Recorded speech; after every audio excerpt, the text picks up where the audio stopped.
Les tirs de Kalachnikov n'en finissent pas de résonner dans les rues de Marseille. Comment enrayer cette violence? Les associations réclament répression et prévention à grande échelle. Il faudra par exemple régler cette question des armes. Pour quelques centaines d'euros, dans certains quartiers, vous pouvez acheter ou louer une Kalachnikov.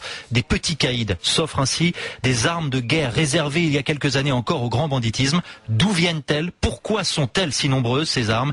Yves Goletti est le président de la Chambre syndicale nationale des armuriers. Il suffit de regarder la télévision et de voir ce qui se passe en Irak, en Syrie, en Libye pour comprendre qu'à quelques heures d'avion de Paris, il y a énormément de Kalachnikov qui ont été dans les mains de rebelles, qui circulent.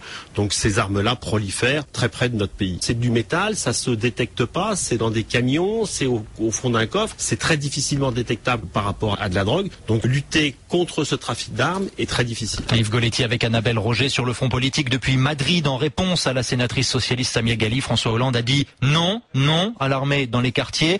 Un nouveau directeur départemental de la sécurité publique vient par ailleurs d'être nommé. Enfin, la semaine prochaine, Jean-Marc Ayrault convoque à Matignon 12 membres du gouvernement pour un comité interministériel façon Conseil de guerre.